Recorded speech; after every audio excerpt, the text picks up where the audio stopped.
2020 was a hard year for everyone. My unit became the primary COVID unit due to the fact that it was a new unit with its own ventilation system. So we saw a lot of things that we weren't expecting, and we had to go through a lot of hardships. And then of course our family was affected directly when my husband and my children and I came down with COVID in October, and then my mom and dad, my sister and her niece and my nieces all came down with it in December. Hi, I'm Corrina, or Corey Johnson. I'm Craig Eriks, her father. I am a nurse manager at Monument Health. I have been here almost 30 years. I've worked my way up from a staff nurse. I work on the heart and vascular unit. I am PCCN certified through the American Association of Critical Care Nurses, and I also have a master's degree in nursing. And don't forget, you were awarded the Quality Improvement Award 3 times by this hospital. So that makes me pretty proud, Dad. And so she's pretty well invested in the care of the patients.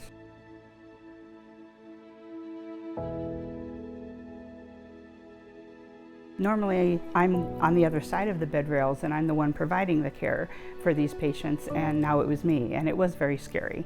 One thing that I had going for me was I was on my own home unit and I had my own nurses and PCCs taking care of me, which gave me a lot of confidence. I was one of the lucky ones. I spent a week in the hospital, and then my oxygen needs decreased. I was able to go home without oxygen. It was really frustrating because I was very short of breath for a long time. I didn't get over that actually until mid-January, and I'm an avid hiker. I'm usually very active, and I couldn't even walk in from the parking garage to go to work without getting pretty short of breath. About the 3rd day in the hospital, I was approached by the Heart and Vascular Institute research team, one of the nurses I actually went to nursing school with, and he asked me if I'd be interested in participating in a trial that is normally a drug used for congestive heart failure, and they were testing whether or not it could be used to improve the symptoms of COVID pneumonia. All it required was 1 shot of an IV medication, and then there was frequent blood work, every few hours through the next several days, and then a couple of weeks of follow-up.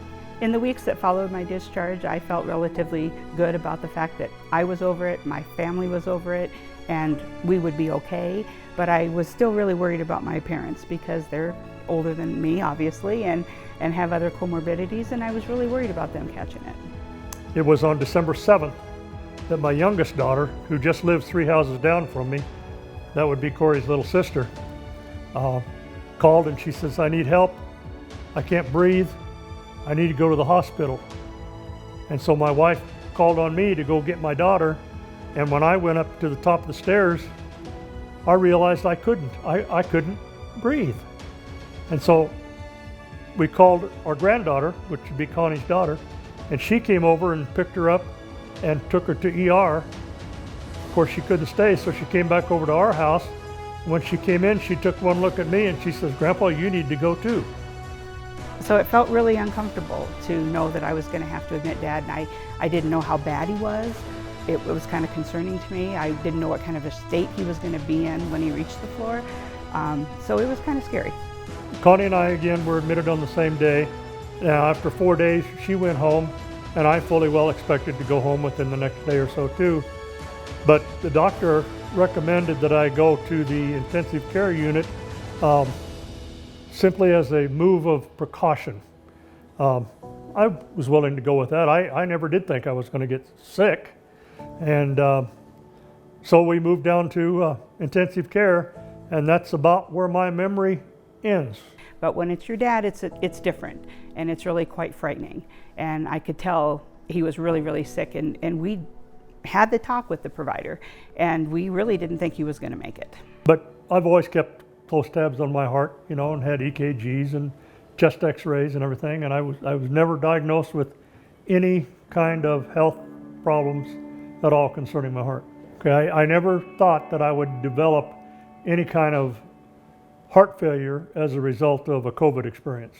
No recollection of this, but during my time in ICU, I had been placed on my stomach to help with the breathing process for 16 hours, and when I was rolled over to my back, I flatlined.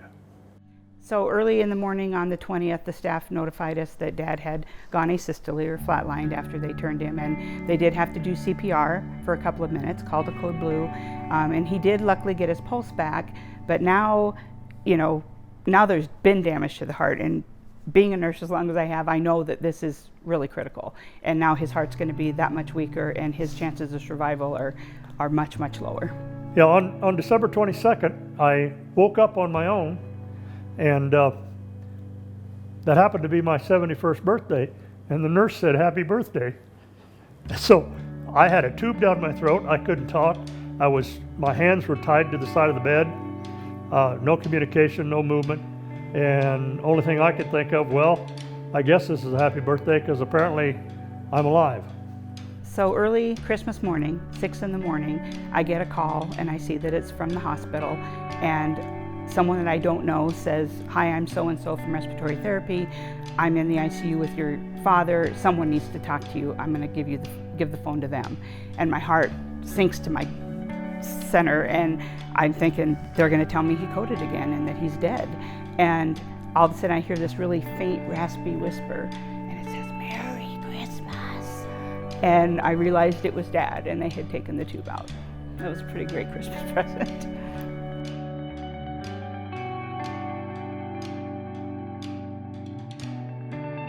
And so the first day I was there, my wife came to visit. I never once thought I was in danger of dying. I was unconscious during all that time, but now that all this information has been fed to me, it's obviously that there were a lot of people praying for me, and God intervened. Must have some plans for me. The care there and the concern and the tenacity that those people had to get me better was second to none.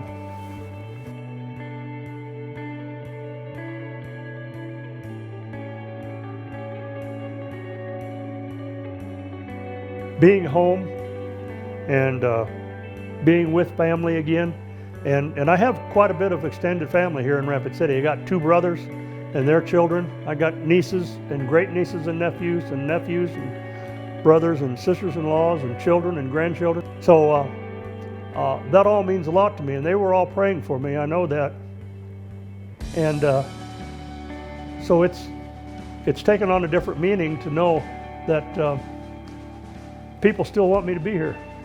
While I was in the hospital, I was at risk, of course, for blood clots due to COVID, and it coagulates your blood or thickens your blood.